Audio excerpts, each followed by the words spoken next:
reminds me of the book. Have you read the book If We Burn by Vincent Bevins? Yeah. Also the author of the Jakarta Method.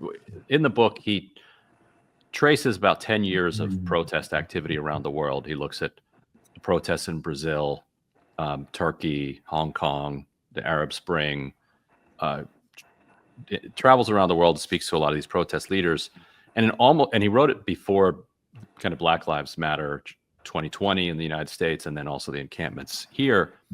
But in almost every single case, actually, and I think in every single case, the eventual result of the protests was not just nothing, but the opposite of what the protesters had fought for. And he doesn't finish it with an argument. He just kind of lays out the history. But the implicit argument seems to be that something about horizontal mass protest in an era of mass media and consolidating authoritarianism is a mismatch, and that the authoritarianism and the right in particular is able to co-opt it and then weaponize it as a bludgeon to reverse and launch some counter revolution. Having participated in this mass mobilization in the United States against the genocide and seeing it only accelerate, do you have any thoughts on kind of horizontal mass mobilization?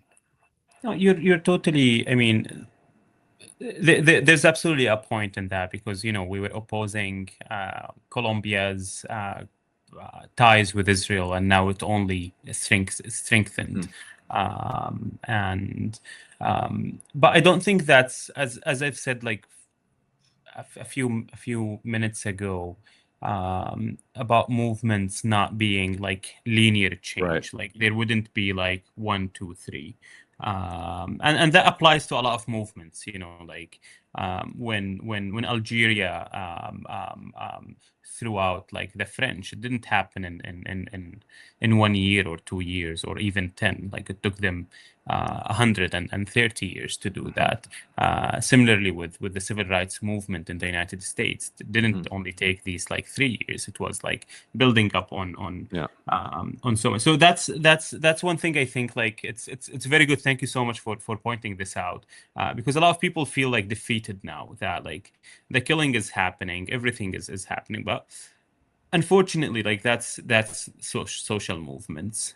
That's how they work, and institutions and governments are usually the last to respond to change on the ground.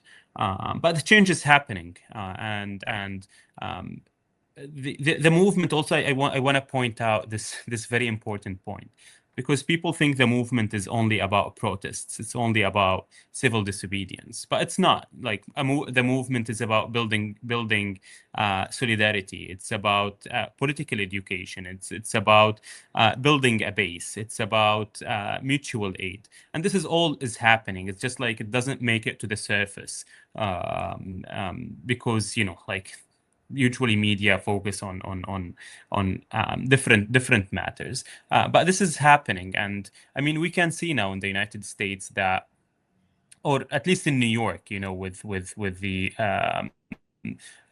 election of not, I mean, that like Zohran's winning the primary.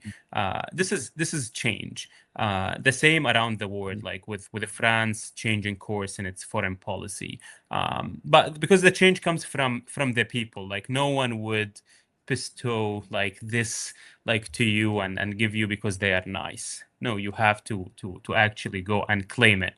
And this is what we're seeing now. It's just like we need to be very persistent, and we shouldn't lose hope or accept half measures, because accepting half measures is what would set you back actually, rather than, because I was so happy that we did not agree to anything from Colombia. Like they gave us like breadcrumbs, and I would say like hush money, with scholarships here and money there.